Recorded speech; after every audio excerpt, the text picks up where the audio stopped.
You want my ID?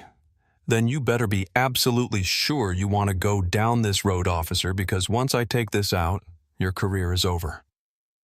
Those words were delivered without heat, without trembling, without any of the desperation that usually accompanies a man in handcuffs, and that more than anything else was what made the entire coffee shop go silent. But we will get there. First, you need to understand the town and the morning and the particular kind of arrogance that can only thrive in a place like Oak Haven. Oak Haven sat just outside Chicago, like a postcard that had never been touched, a suburb so meticulously maintained that even its contradictions looked intentional. The lawns trimmed with surgical precision, the cars exclusively German or electric. The coffee shops serving $12 lattes with hand-drawn leaf patterns on the foam, and the police force that prided itself above all other achievements on keeping the wrong kind of people from lingering too long on the right kind of streets. It was the sort of town that had never needed to say certain things out loud because the architecture said them quietly enough. The wide, clean sidewalks, the warm amber glow of the storefronts, the way the patrol cars moved through the neighborhood with the slow, proprietary confidence of a landlord checking on his property.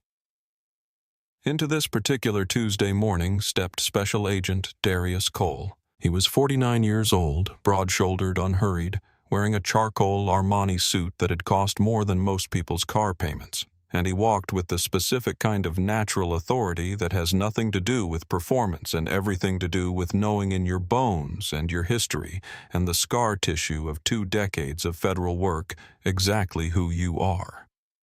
He adjusted his cuffs as he stepped out of his dark government-issue SUV, a habit something his hands did automatically while his eyes were already scanning the street. Not because he was looking for trouble, but because scanning was simply the way his mind moved through a space. The trained reflex of a man who had spent his career in rooms where danger disguised itself as ordinary.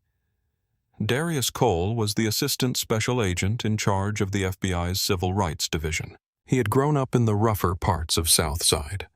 Chicago had clawed his way through law school on determination and loans, and the particular fury of a man who understood exactly what doors were not being opened for him, and had spent the last 20 years doing work that mattered in ways that rarely made the news, dismantling human trafficking rings in Washington, rooting out corruption so deep in New Orleans that the indictments had taken 3 years to unseal building cases against people who believed their power made them untouchable.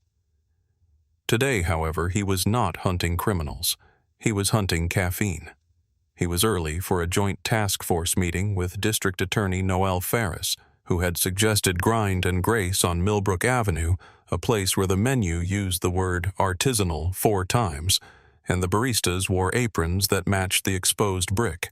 And so he pushed open the glass door, heard the small bell chime above him, and stepped inside. The interior was warm, amber-lit, full of the low hum of indie folk music, and the comfortable self-satisfaction of people who believed their zip code was a form of achievement.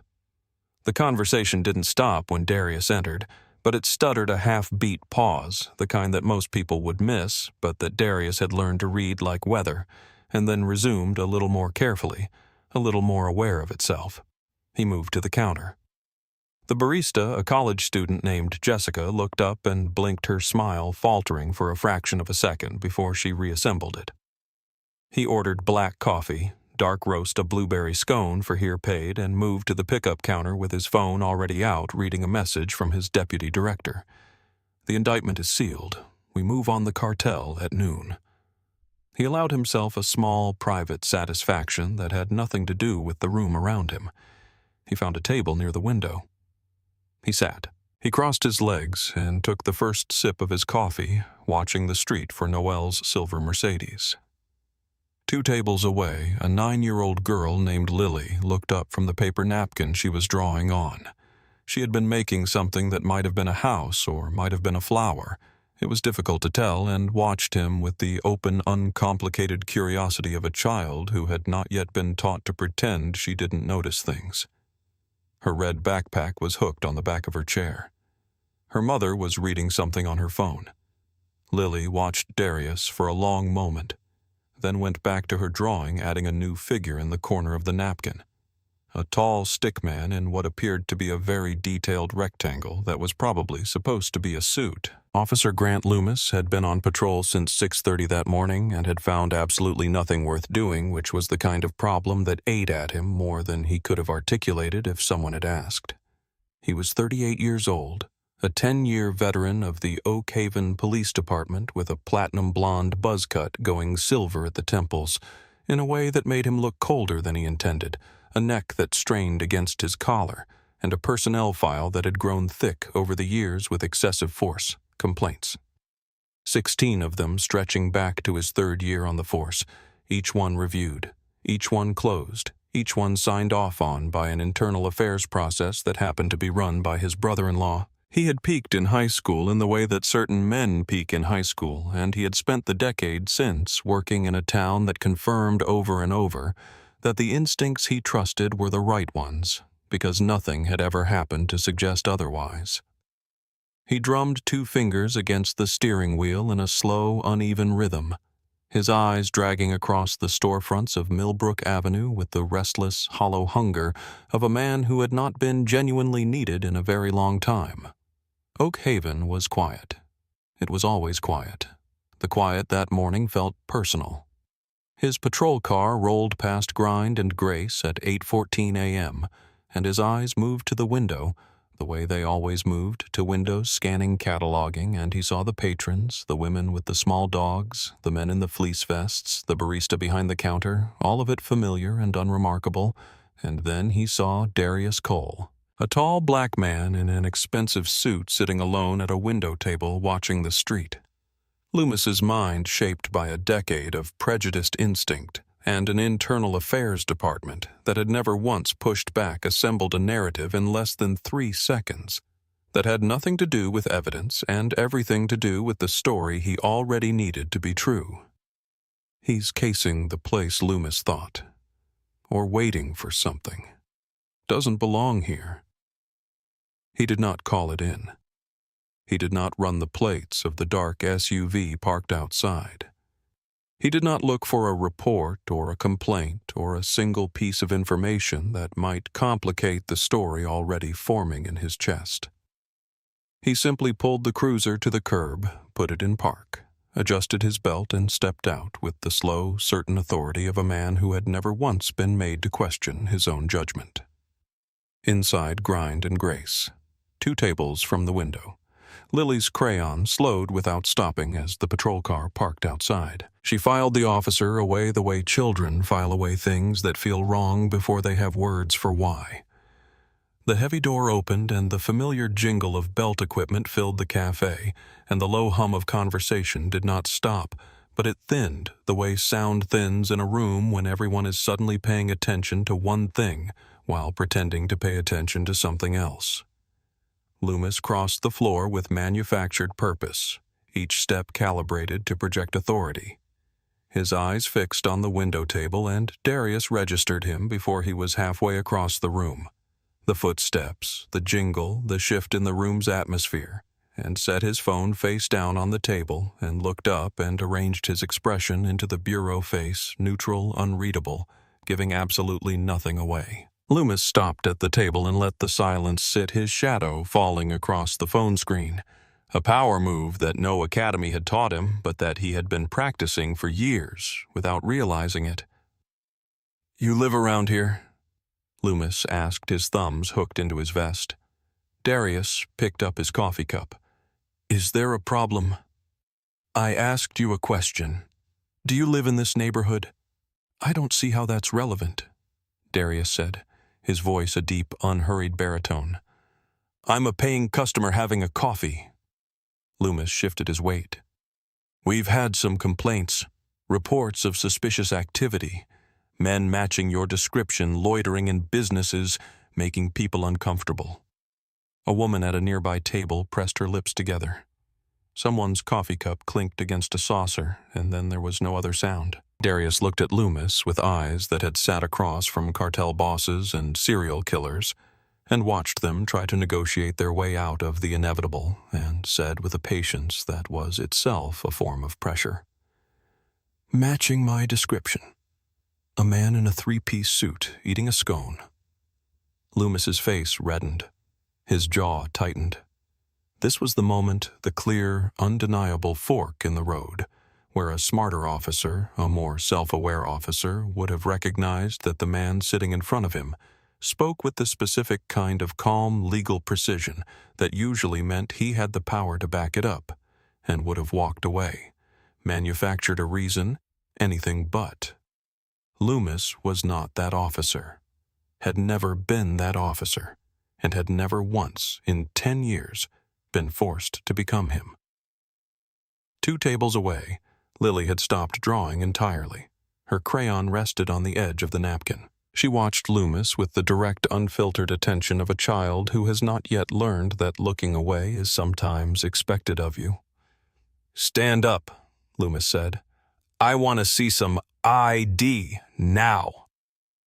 Darius leaned back in his chair, interlaced his fingers, and looked at the officer with an expression that was not quite pity and not quite patience, but something in between the look of a man watching someone make a decision they cannot unmake.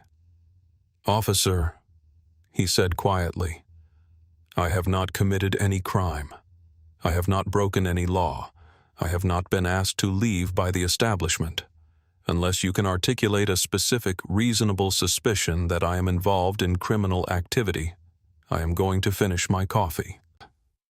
This was the kind of response that Loomis had been trained to recognize as legal and had been trained to resent anyway, and so he reached for Darius's arm and grabbed it, his hand closing over the expensive fabric of the suit jacket. And the moment that contact was made, something in the room cracked open, and everyone felt it.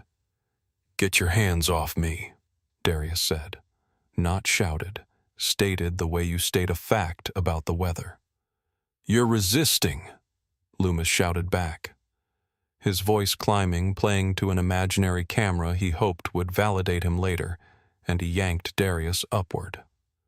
Darius stood 2 inches taller than Loomis, perfectly still, the solidity of a man who has decided that composure is the most devastating thing he can offer, and turned his face deliberately toward the security camera mounted in the corner of the ceiling. "I am not resisting," he said clearly for the record. "I am complying with physical force. I do not consent to this search or seizure. I have done nothing wrong." Loomis shoved him against the window. Darius's coffee cup tipped, and the dark roast spread slowly across the table, bleeding toward the edge, dripping off in quiet, steady drops. A small destruction that felt enormous in the silence of the room, like something being spilled that could not be gathered back up.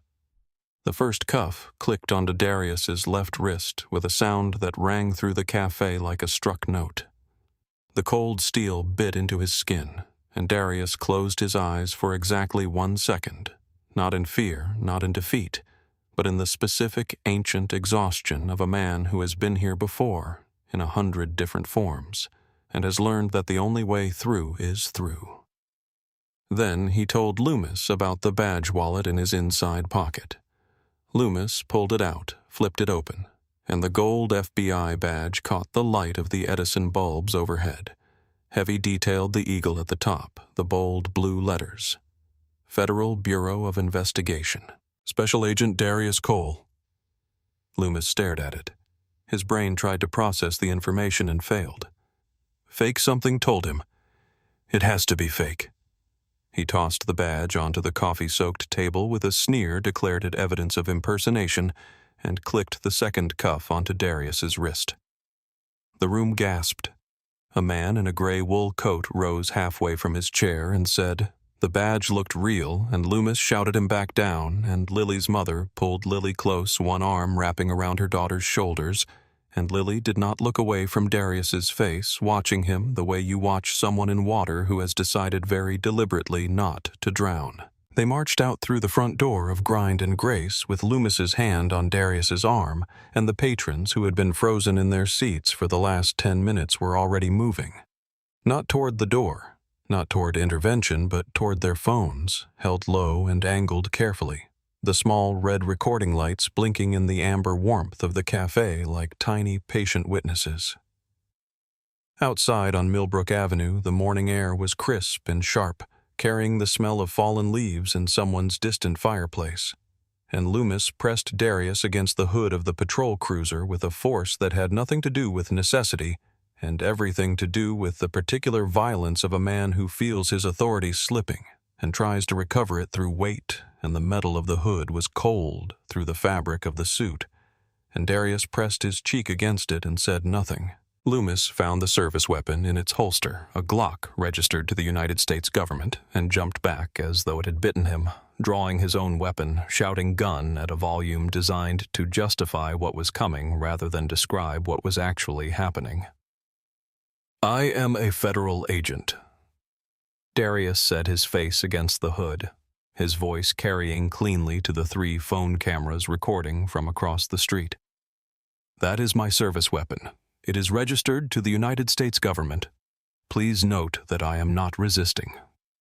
It was at this moment that a silver Mercedes turned the corner onto Millbrook Avenue, moving with a kind of purpose that suggested the driver had just received a phone call that had changed her morning completely. District Attorney Noelle Ferris, sharp navy blazer, dark auburn hair, pulled back the kind of composure that comes from 15 years of walking into rooms where no one wanted her there, stepped out of the car and turned and saw the police cruiser, saw the coffee shop, patrons watching from the window, and then saw the man in the charcoal Armani suit pressed against the hood in handcuffs, and her face moved through disbelief recognition and a fury so clean and precise it looked almost like calm. She walked toward Loomis with the force of someone who has never needed volume to make a point. She told him in language that could not be misunderstood exactly who she was, and exactly who was handcuffed to the hood of his car, and Loomis stammered through his excuses, loitering the gun, the fake badge, each one smaller and less convincing than the last, each one an anchor he was drowning under. "Don't unlock them," Darius said. Noelle turned to look at him.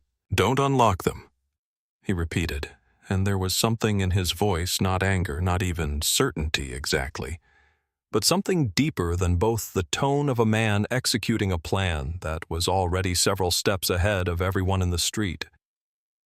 "He arrested me. He brought me here. We are going to the station, and we are going to do this on official record." 3 black Chevy Tahoes appeared at the far end of Millbrook Avenue, moving in formation, their grille lights flashing silently, not aggressive, not theatrical, simply inevitable, and they pulled up around the patrol car with the quiet precision of people who had done this before and knew exactly what they were doing. 6 FBI agents in tactical jackets spilled out. They did not draw their weapons. They did not need to. Senior Agent Miriam Torres walked to Loomis with the measured, almost gentle voice of someone offering a kindness that will not be offered twice. She believed he had her supervisor in handcuffs, and she needed him to step away slowly. Right now, if you're wondering why a man who could end this with one phone call chose instead to get in that car and ride to the station in handcuffs, stay with us, because what Darius Cole does next is the part that no one in Oak Haven will ever forget. If stories like this one matter to you, hit that like button and subscribe to our channel. It's the best way to make sure you don't miss what's coming. The ride to the Oak Haven Police Department was less a transport and more a funeral procession, and Loomis seemed to understand this in some wordless biological way, his knuckles bone white on the steering wheel, his eyes darting to the rearview mirror, not to check on his prisoner, but to look at the convoy behind him, the 3 black Tahoes following with the patient, unhurried certainty of something that had already decided how this ended. Every turn he made they made. Every time he braked, they braked. There was no aggression in it, no theatrics, only the relentless, implacable presence of something you cannot outrun, because it is not chasing you.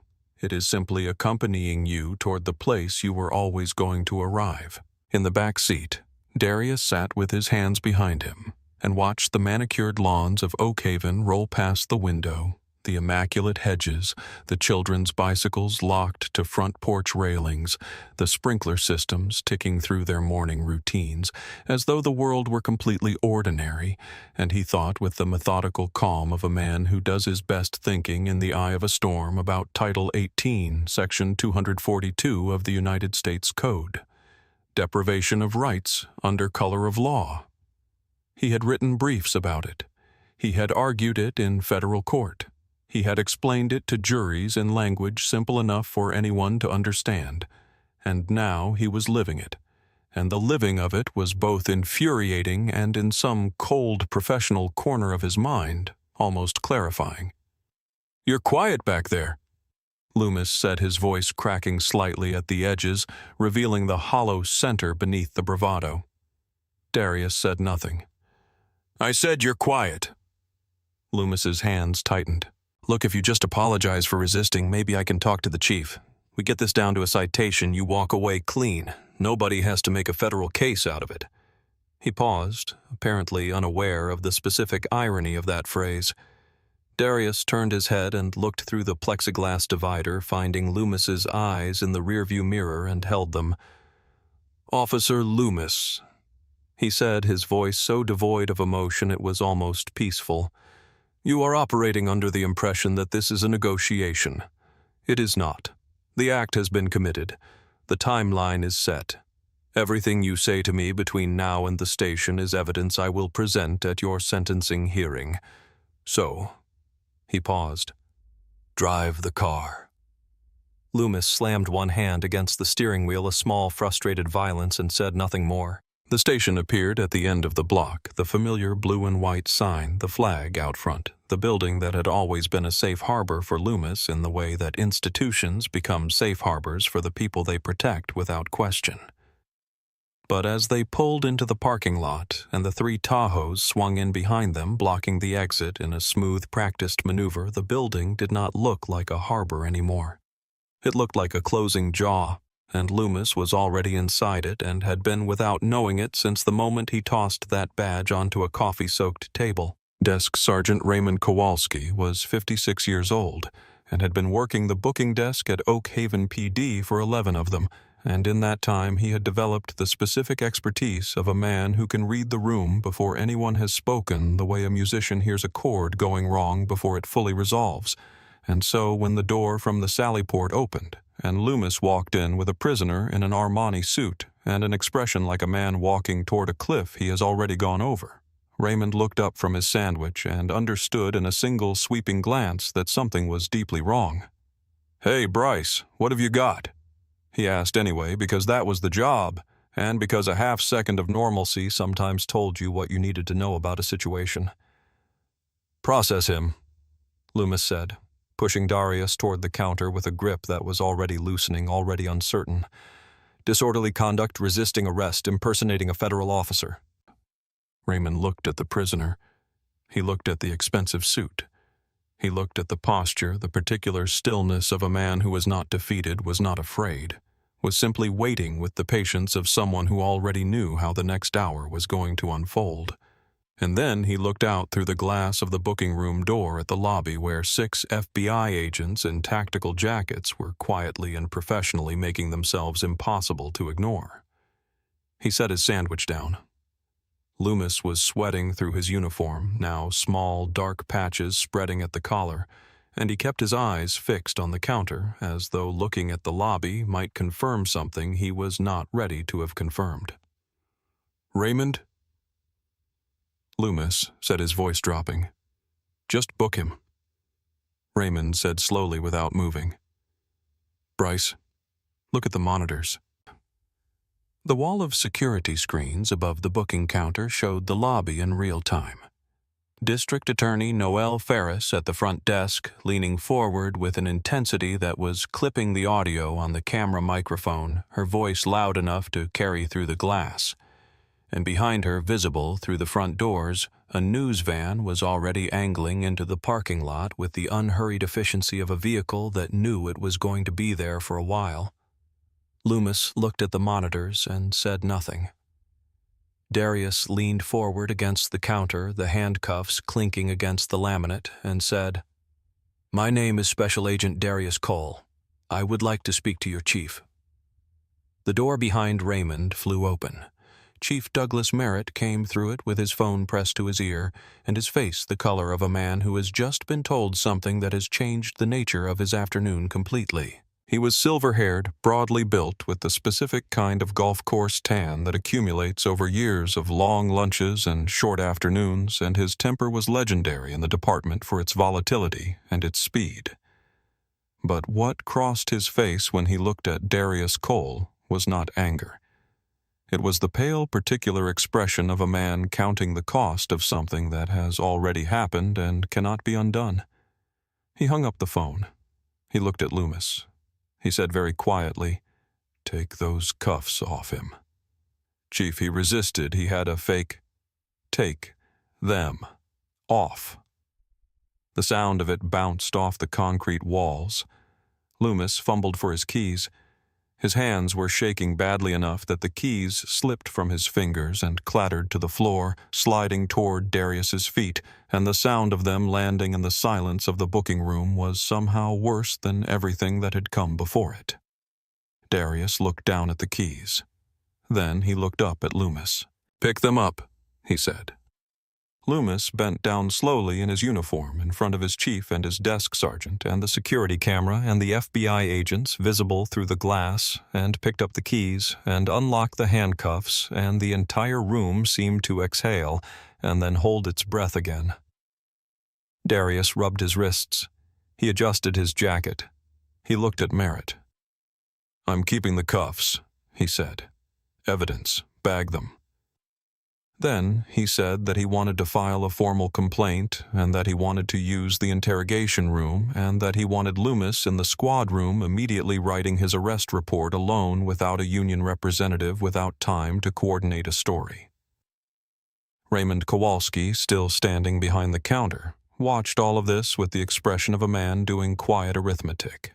He had a nephew, 17 years old, who drove a used Honda Accord through suburbs exactly like Oakhaven 4 days a week on his way to track practice. The nephew's name was Marcus Jr., named after his father, and he was a good kid. A careful driver, someone who always called when he arrived somewhere.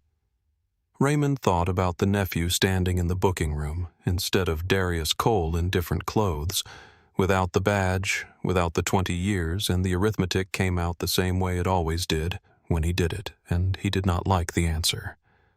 Something in Raymond Kowalski shifted quietly without announcement, in the way that things shift in people when the thing they have been not quite seeing finally comes fully into focus.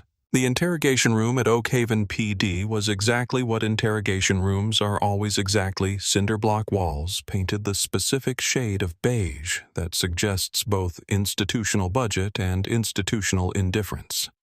A metal table bolted to the floor, a two-way mirror that no one pretended wasn't there. Fluorescent lights with the faint irregular flicker of fixtures that should have been replaced 2 years ago. Darius sat in the suspect's chair with the ease of a man who has sat in a great many rooms designed to make people uncomfortable and has never once found the discomfort useful.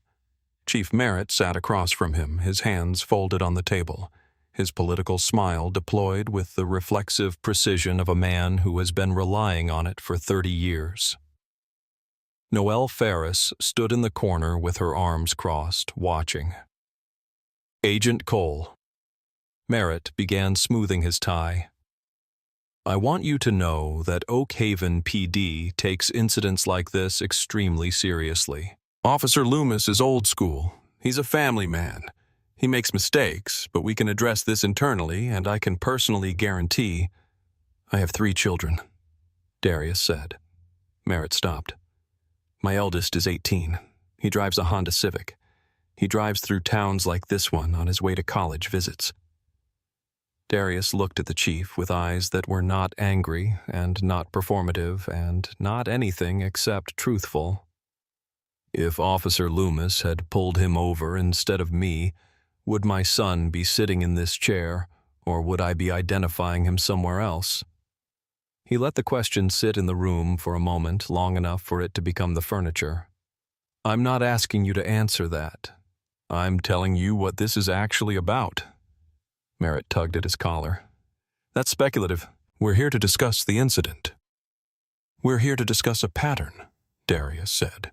and he reached into his inside pocket and produced a folded sheet of paper notes he had made on the back of a briefing document during the ride to the station, written in the precise, unhurried handwriting of a man who knows exactly what he is building.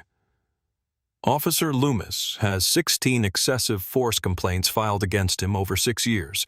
13 of those complaints involved minority civilians. Every single one was reviewed and closed by your Internal Affairs Division. Every single one was signed off on by Sergeant Dale Briggs.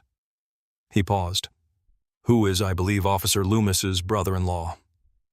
Merritt's face did something complicated. Internal Affairs operates independently. Sergeant Briggs and Officer Loomis attended the same high school, Darius said. They were in the same graduating class. Their wives are sisters. I made 2 phone calls from the back of the cruiser. He folded the paper. I'm the FBI chief. We know how to find things. Noelle Ferris stepped forward from the corner. She spoke in the measured, irrevocable tone of someone closing a door. Chief, I am opening a formal investigation into this department's use of force practices effective immediately. I will not be standing beside you when the federal oversight begins, and I would strongly recommend you consult your own attorney before this afternoon. Merritt turned to her. Noelle, we're on the same team. We were, she said without particular cruelty. In the booking area, Raymond Kowalski pulled his personal cell phone from his pocket and opened his contacts. He found the number for Derek Vaughn's law office, a number he had never called before, had written down once 3 years ago after reading a civil rights case in the newspaper and thinking in some inarticulate way just in case, and he typed a single message from an unregistered account, the station's address, and the words, "Preserve everything." Then he put his phone away, picked up his sandwich, and went back to looking like a man who hadn't just changed the shape of what was coming. After Darius left the building with Noelle Ferris and the FBI convoy pulled away from the parking lot in the same silent, inevitable formation in which it had arrived, Chief Douglas Merritt did something that would have seemed to anyone watching like a perfectly ordinary administrative task. He walked to the squad room, pulled the door closed behind him, turned the lock, and lowered the blinds. Then he switched off his body camera. Officer Loomis was sitting at a desk in front of a blank word processing document, the cursor blinking with the patient indifference of a machine waiting for a human to make a decision. He looked up when the chief entered, and what was in his face was no longer arrogance. The arrogance had been used up, burned through, and what was underneath it was something rawer and more frightened, the expression of a man who has done the math and does not like the sum. I've been thinking, Loomis said, the words coming out fast, unorganized, tumbling over each other in the way that words do when a mind is running ahead of its own composure. There's a way out of this. If I had a 911 call, an anonymous tip, someone reporting a man with a gun matching his description, then I had probable cause. If I had probable cause, the stop was legal. If the stop was legal, the lawsuit collapses. Merritt stood in the center of the room and looked at him for a long moment. There was no 911 call, Merritt said. We could make one, Loomis said, retroactively. The timestamp on the CAD entry, we say there was a server lag. I have a secondary phone unregistered. We create the call. Now we enter it into the system with an 809 timestamp. It looks like it's always been there. Vaughn subpoenas the dispatch logs. He sees a call.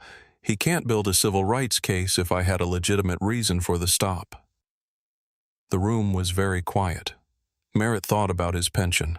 He thought about the election year and the editorial board at the local paper and the $5.6 million that a civil rights attorney like Derek Vaughn could extract from a city with the practiced efficiency of someone who had done it many times before. He thought about all the small, ordinary corruptions he had approved over the years, the signed-off complaints, the closed investigations, the brother-in-law in internal affairs who understood what was expected of him, and he recognized that this was simply one more, only louder, only more visible, only with a federal agent on the other end of it, instead of a civilian who wouldn't know where to take it. He walked to the desk. He sat down. He navigated to the computer-aided dispatch system with the administrative privileges that gave him access to every log, every record, every entry in the department's history, and he opened a new field and he typed, "Call type suspicious person man with a gun." Location, grind, and grace. 88 Millbrook Avenue. Caller anonymous. Time, 8:09 a.m. Notes: male black suit gun visible at waistband caller fearful for safety. He hit enter. The fabricated record slotted itself into the timeline with the seamless indistinguishability of a lie told in a language that only shows the surface. What neither man knew was that Darius Cole's watch, a vintage-style Omega, a gift from his wife on the day of his last promotion, which she had handed him in a box with a card that said, "For the moments when they try to take." Everything was not simply a watch. It was a bureau-issue surveillance device modified and disguised for use by senior agents in field operations, with a 48-hour battery and a microphone sensitive enough to distinguish a whisper from ambient office noise at a distance of 15 feet. It had been in the evidence bag on Raymond Kowalski's desk, 3 feet from the unlocked squad room door the entire time, and it had been recording since the moment Loomis put it in the bag, and it recorded everything. Now, Merritt's voice. Loomis's voice. The specific language of the fabrication. The soft, satisfied exhale Merritt made when he pressed enter with the patient, indifferent clarity of a machine that does not judge and does not forget. Chief Merritt retrieved the clear plastic evidence bag from the desk sergeant's counter with the practiced surface-level cheerfulness of a man who has decided the crisis is manageable and is already working on the version of events he will present to the city council. Inside the bag, a badge wallet, a cell phone, and a vintage Omega watch with a face so analog, so deliberately understated that it looked like exactly what it was pretending to be, a sentimental piece of jewelry given by a wife to a husband who worked too hard and deserved something beautiful for it. Merritt did not notice the tiny pulse of a red pixel on the watch face. He was not looking for it, and even if he had been, he would not have known what it meant. He walked into the lobby with his political smile fully operational and found Darius Cole standing near the front desk with a tall man in an immaculate pinstriped suit beside him. Derek Vaughn, civil rights attorney. The most feared name in his field in the Midwest, a man who sued cities for their institutional failures the way a surgeon removes tumors methodically, completely, and without sentiment. Merritt held out the evidence bag. "Agent Cole, your personal effects. And again, on behalf of this department, I want to extend our most sincere apologies for what was clearly a significant communication breakdown. Officer Loomis acted on incomplete information, and I can assure you that—" Darius took the bag. He opened it, slowly removed the watch, and strapped it to his wrist with the unhurried attention of a man who has no reason to rush anything anymore. He pressed his thumb lightly against the face of the watch, just once, the way you might check that a door is closed. A tiny icon appeared on the display. Recording saved. He looked at Merritt. He looked at the squad room door still closed. He ran the geometry in his mind, where the bag had sat. How far from the door, how long the watch had been in the bag. What the microphone on a device rated for undercover field operations could hear through a hollow-core interior door at a range of 3 feet, and the calculation took approximately 2 seconds and arrived at a number that was everything. He said nothing. He let his face give Merritt exactly what Merritt needed to see nothing alarming, nothing that would cause the chief to revisit the locked room, and the unlocked door, and the evidence bag sitting just outside, and Merritt reading the absence of a reaction, as confirmation that he had gotten away with it, exhaled very slightly and widened his smile.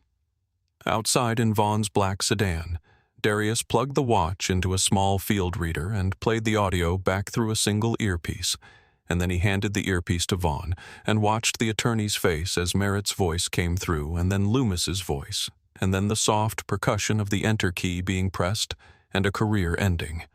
Vaughn removed the earpiece. He looked at Darius with the focused, almost predatory calm of a man recalculating the entire shape of a case in real time. "Do not release this yet," Vaughn said. "Not to the press, not to anyone." "Why not?" "Because if we release it now, they resign.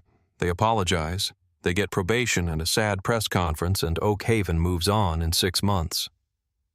Vaughn started the engine, glancing back at the station through the rear window. "We wait for the deposition. We put them under oath. We let them construct the lie officially on the record with a court reporter and a camera. We let them commit perjury. And then," he said, pulling into traffic, "we drop the hammer. That is how we make sure they never hold authority again." The conference room at Vaughn and Associates occupied the 32nd floor of a Chicago high-rise, all glass and dark mahogany, and the kind of view of the city skyline that was designed specifically to remind people how small their problems were about to become. It was a room where settlements happened, where careers ended on the record, where the truth had a way of becoming very expensive very quickly. On one side of the long table sat Officer Grant Loomis and Chief Douglas Merritt, flanked by the city attorney Peter Hollins, a compact, careful man in a gray suit who smelled faintly of antacids and whose eyes had the slightly overworked quality of someone who had been doing damage control for 3 weeks straight and had not yet been told how much worse it was about to get. They had submitted the fabricated CAD log into Discovery 2 days earlier, and they had reviewed it together, and they had agreed that it was indistinguishable from the real record surrounding it, and that agreement had given them something that felt like confidence, which is a very specific and very dangerous thing to feel when you are walking into a room where you are about to be asked to repeat a lie under oath. On the other side sat Darius Cole and Derek Vaughn. A court reporter was positioned at the head of the table, her fingers ready. A video camera on a tripod had its red light blinking. Vaughn began slowly, deliberately, with the unhurried ease of a man who knows exactly how much time he has and has decided to use all of it. Background questions. First, training years of service departmental policies. The structure of the internal review process.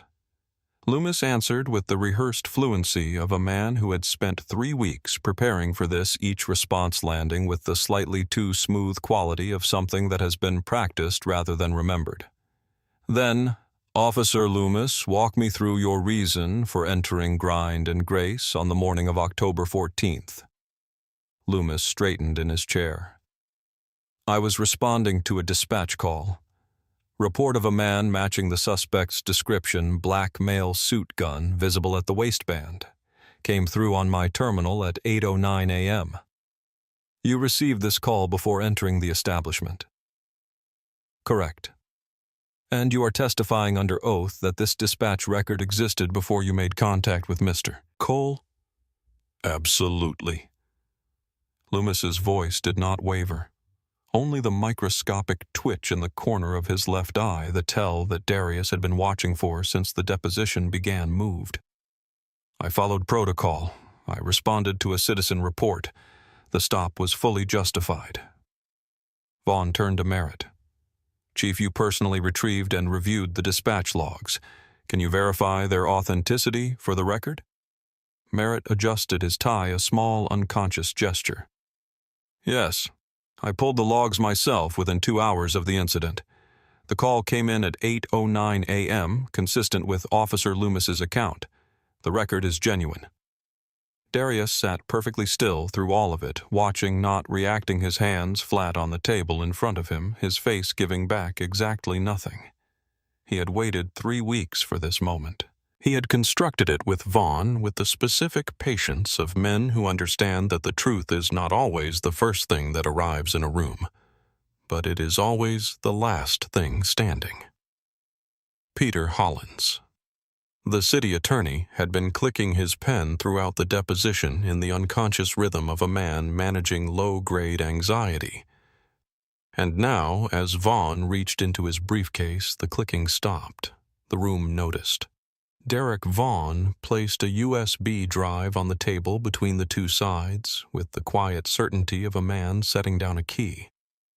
"I'd like to introduce into evidence," he said, his voice dropping to something almost conversational, "a forensic digital analysis of the Oak Haven Police Department's server, specifically the CAD system log files, and their metadata, including the timestamp of when each entry was created, and whether that timestamp matches the system's own access logs."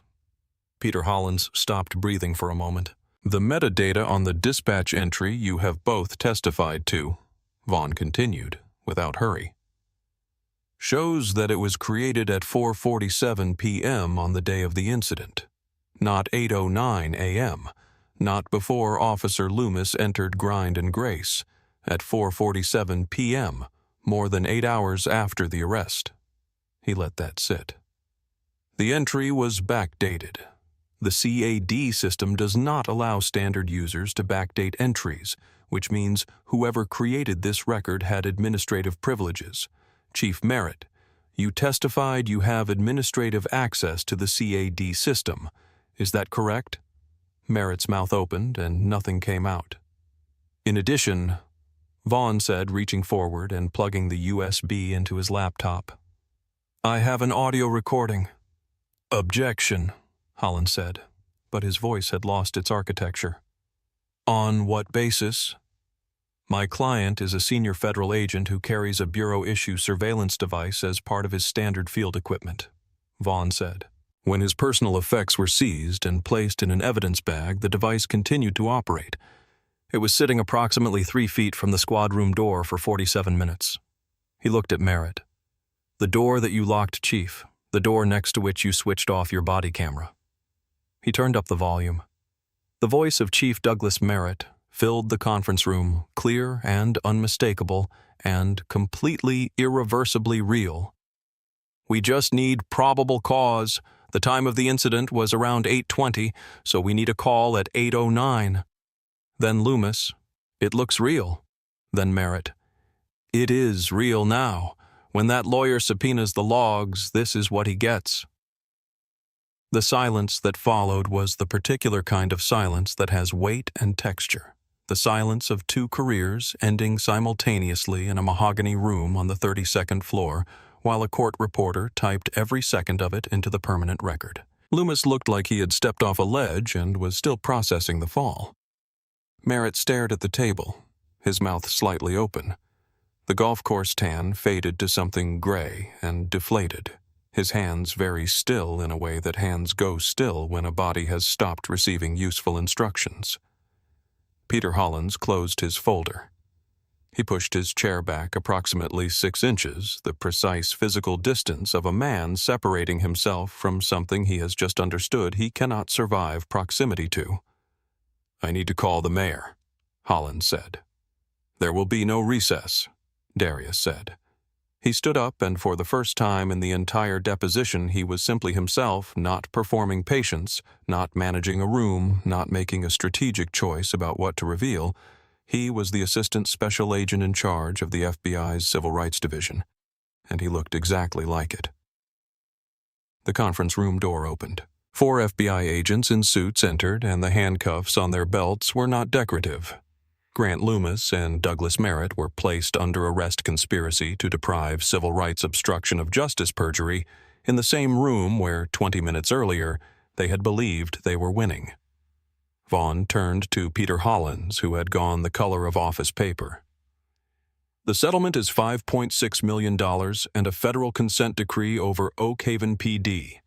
Independent oversight, mandatory body cameras with tamper-proof storage, public quarterly reporting. If your answer is no, the audio goes to every major news network in 60 minutes. Hollins looked at the handcuffed chief. He looked at Darius Cole. He said very quietly that he would draft the check. The United States District Court for the Northern District of Illinois was the kind of room that had been designed over decades to make people feel the weight of what happened in it. High ceilings, dark wood, the particular acoustics of a space where silence between words carries as much meaning as the words themselves, and on the morning that Grant Loomis and Douglas Merritt were sentenced, every seat was full. Reporters occupied the press gallery in the organized, slightly restless way of people who already know the headline and are waiting for the quote that will carry it. Civil rights attorneys sat together near the back, and scattered throughout the rest of the gallery were the citizens of Oak Haven, the yoga pants, and the Patagonia vests, and the people who had driven German cars past those manicured lawns for years and had told themselves, without ever quite saying it aloud, that the police department was simply doing what needed to be done to keep things orderly. Loomis and Merritt stood before Judge Patricia Wentworth in orange jumpsuits, and the transformation was startling in the specific way that power always looks startling when it is removed. Loomis, smaller than he had seemed, his platinum buzzcut grown out to something dull and undifferentiated. The thick-necked authority replaced by a hollow around the eyes that had not been there before. Merritt's hands trembling slightly at the defense table. The golf course tan faded entirely, now his silver hair somehow less impressive in the fluorescent light of a courtroom than it had been under the warm amber of his own office. Judge Wentworth adjusted her glasses. She spoke without raising her voice, which made the room very quiet to hear her. "I have seen in my years on this bench a great many kinds of wrong," she said. "Men who stole because they were hungry. Men who hurt people because they were afraid. Men who made terrible decisions in terrible moments and carried those decisions for the rest of their lives." She paused. "What I see today is something different. What I see today are two men who held positions of public trust positions that existed specifically to protect people, and who used those positions deliberately and repeatedly to harm the people they were supposed to protect, and then conspired to falsify public records to avoid accountability for that harm." She looked at them. "You did not make a mistake. You made a choice. And then you made another choice and another. And each one was a deliberate decision to place your comfort above someone else's rights." Loomis received his sentence first. Federal prison, no possibility of parole. His wife, seated in the third row, made a sound that she immediately tried to contain and could not entirely, and the effort of containing it was somehow worse than the sound itself. Loomis closed his eyes. He would not be there when his daughter walked across a graduation stage. He would not be there for his son's first car, his son's first apartment, the ordinary accumulation of a life moving forward. He had traded all of that for the particular pleasure of never once being wrong about anything, and the trade had been final. Merritt received his sentence next. When the marshal moved toward him, he looked once at Darius Cole, who was seated in the front row, and something crossed his face that was not quite an apology and not quite understanding, but was perhaps the earliest, rawest edge of both the moment just before a man is able to name what he did and why it mattered and who it cost. The word inmate, spoken by the marshal as he moved Loomis toward the door, landed in the room like something physical. The following week, the Oak Haven City Council held an emergency session in a town hall that could not hold everyone who wanted to attend. The mayor stood at the podium and announced what the $5.6 million settlement meant in practical terms because the department's insurance policy had an exclusion for willful misconduct. The fabricated logs had made it impossible to argue the arrest was an error, and so the money had to come from the general fund directly, immediately, and the consequences were specific. A high school renovation, canceled library hours cut by half property taxes, raised for 3 years.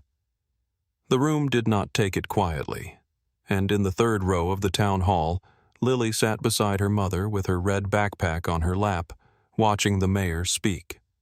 Not entirely understanding the words, but understanding the feeling in the room. The specific overdue feeling of people who had been comfortable for a long time, finally being asked to feel something they had been successfully avoiding, and finding that it cost more than they had expected, and that this was, in some way, entirely the point. She would think about that feeling for a long time afterward. She would think about the man from the café and his coffee cup tipping over and the sound the handcuffs made and the way he had looked at the security camera and said, "I am not resisting. not for the people in the room, but for whoever would be watching later, whoever needed to know what had really happened, and she would understand in the way that children sometimes understand things more completely than the adults around them, that being right was not the same as being safe, and that the difference between those two things was exactly what the building on Millbrook Avenue was going to be for. The settlement check sat on the corner of Darius Cole's desk in his Chicago office for 4 days before he did anything with it, and in those 4 days he did not think about what it could buy him: the house somewhere quieter, the early retirement, the particular luxury of never having to walk into another room and scan it before he sat down, because that was not what the money was for, and he had known what it was for since approximately the moment he had looked at Merritt's face in the lobby of the Oak Haven Police Department and understood that the watch had heard everything. He had already filed the paperwork.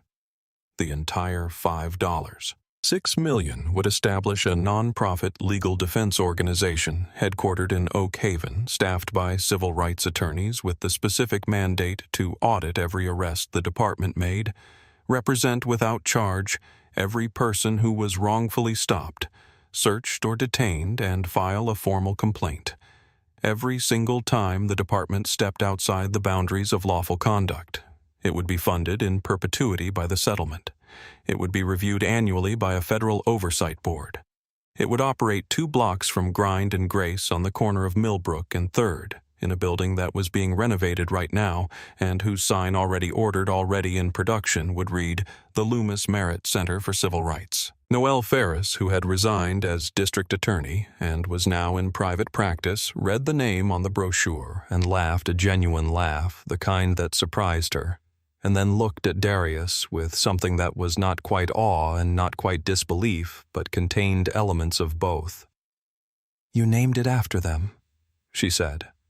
"I want their names on that building," Darius said quietly, looking out the window at the Chicago skyline. "I want every officer in that station to drive past it every single morning and understand that abusing your power doesn't just cost you your career. It funds forever the protection of the people you tried to harm." On the first Tuesday of November, Darius Cole walked into Grind and Grace alone.